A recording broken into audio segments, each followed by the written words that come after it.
tiny cold object over water can be more annoying than a giant one. A giant object gives you a movie. A tiny object gives you an argument, which is a problem. Because the first Pursue story looked up, helicopter, sky, orange objects, radar directions, witnesses trying to decide whether the night had suddenly developed bad manners. That should have made this next file feel smaller. Somehow, the archive moved toward water, and the story changed temperature. A strange object in the sky is already hard enough. A strange object near the sea is worse, because water is where explanations go to get slippery. Distance flattens. Horizon lines lie. Ships, aircraft, stars, balloons, drones, weather, glare, sensor noise, and reflections all share the same gray stage. You can be looking at something ordinary and still have no honest way to prove it from the picture in front of you. That is what makes the maritime files interesting. Not because they prove a hidden ocean civilization. They do not. The interesting part is colder than that. The files place uncertainty inside military operating space, over water, where you want a clean answer, and the evidence keeps returning with a shrug. The Pursue archive included mission reports, range Fowler records, and official video tied to sea-adjacent and maritime settings, Arabian Sea, Gulf of Aden, Middle East reports, Greece, and other corridors where aircraft and vessels operated with very little room for romantic guessing. These were not campfire stories told by people who wanted a bigger night. They were records made because something interrupted attention. And that word matters, interrupted. Most UFO stories ask, what was it? Military reports ask a colder question first. What did it interfere with? Did it enter a range? Did it get close enough to matter?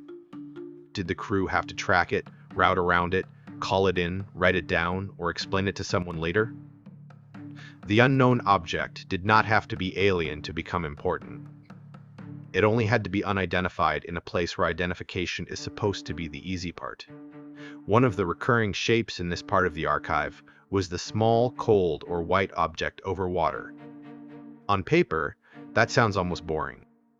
A small white thing over the sea.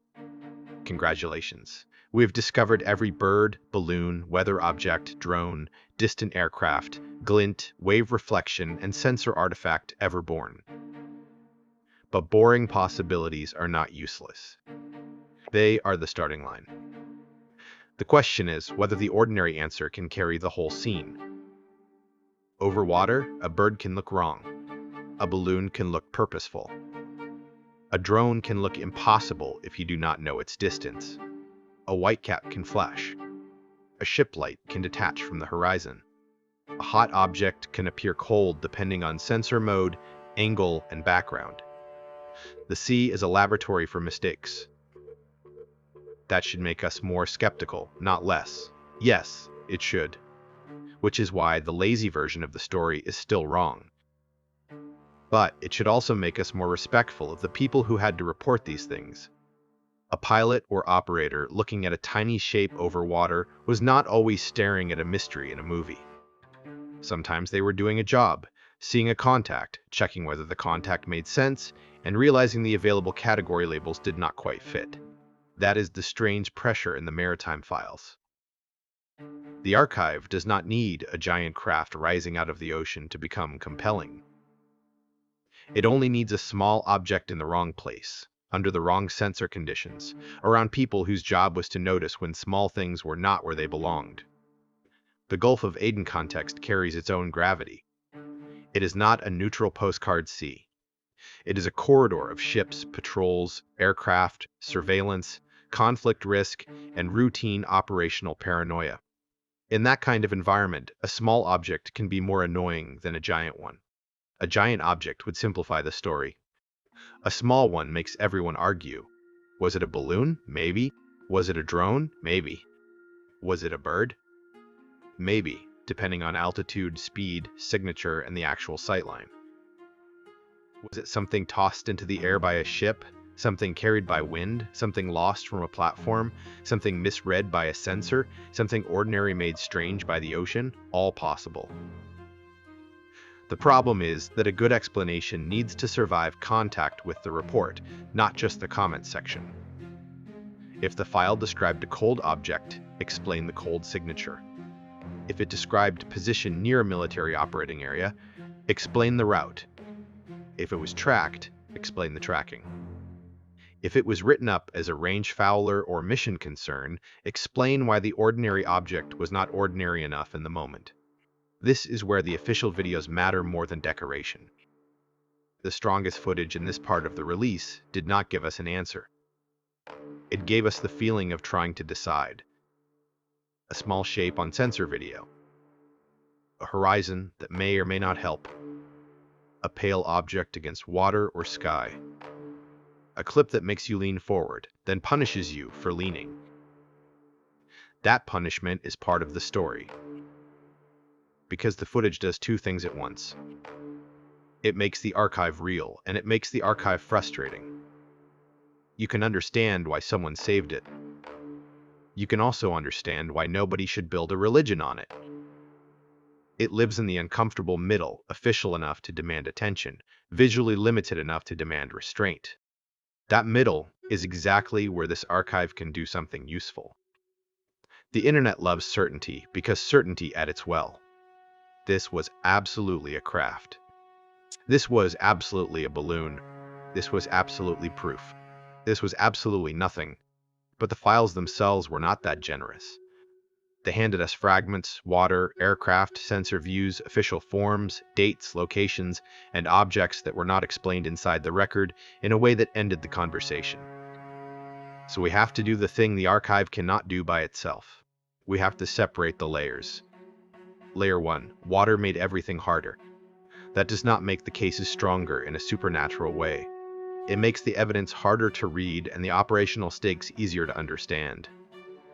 Layer 2. Small objects mattered. These were not cinematic mothership moments. They were tiny identification problems in serious airspace or maritime space, and tiny problems are exactly the kind that create reports because they refuse to become obviously harmless. Layer 3. The best skeptical answers were not insults. Balloons, drones, birds, glare, sensor artifacts, and ship-related debris were real possibilities. The point was not to sneer at those answers. The point was to make each one explain the actual behavior and context. Layer 4. The archive did not become more honest by being exciting. It became more honest by being inconsistent, incomplete, and still preserved. A government file that admits uncertainty is not automatically profound, but it is better than a clean story that pretends the hard parts were solved. And over water, the hard parts multiply. That is why I would not call this the USO story. That label is too heavy for what the sources actually carry. A true underwater object claim would need its own evidence, its own source spine, and its own standard. This is about something narrower and stronger, maritime ambiguity in military space. That phrase is less clickable, but it is much closer to the truth. The most useful question is not, did something come from under the water? The useful question is, why did so many reports become harder to settle when the setting was water? And once you ask that, the files start to feel less like isolated weird clips and more like a pattern of conditions.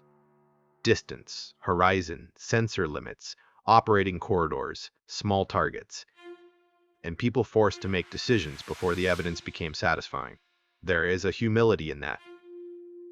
Not the fake humility that says everything is unknowable, so believe whatever you want. Real humility says the world can be ordinary and still hard to classify. A balloon over a desert may become boring with one good angle. A balloon over water, at distance, in a sensor view, near a military operation, can become paperwork. That is the cold part of the story. Not aliens, not nothing. An object does not have to be extraordinary to expose the limits of an extraordinary surveillance system. It only has to arrive in the place where the system expected the world to label itself. By the end, the maritime PURSUE files do not give us a single grand answer. They give us something more useful for this series, a pressure test. If you want mystery, there is enough here to keep watching. If you want skepticism, there is enough here to stay honest. If you want proof, the archive does not give you that. And if you want to dismiss every report without doing the work, the water keeps getting in the way. So the story is not that the sea hid the answer. The story is that the sea made the answer earn itself, and in file after file, the answer did not quite show up clean. There's also a reason water cases need time. You have to learn how little the frame gives you. A quick clip can make everything feel fake or pointless. A longer look lets the problem become physical. You start looking for the horizon. You start asking whether the dot is moving or whether the camera is. You start noticing that the water gives you almost no scale. That is where the tension lives. Not in a giant reveal, but in realizing that the same image can support several ordinary explanations and still not settle.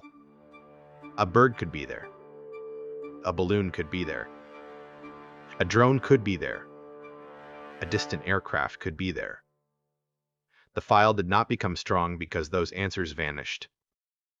It became strong because the operating environment made every answer earn its uniform, and the military context adds one more pressure point. A civilian can see something weird and move on. A crew in an operating area has to classify enough to act. Even if the final truth was ordinary, the moment of uncertainty still had consequences.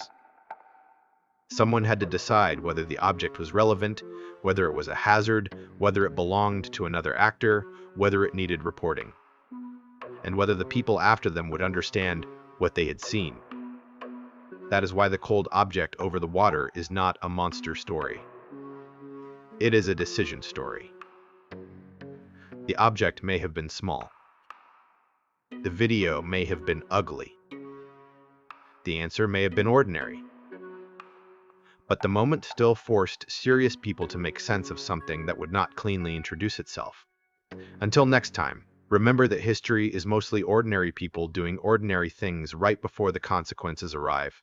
The past was not wiser, just less recently embarrassed. Thanks for watching.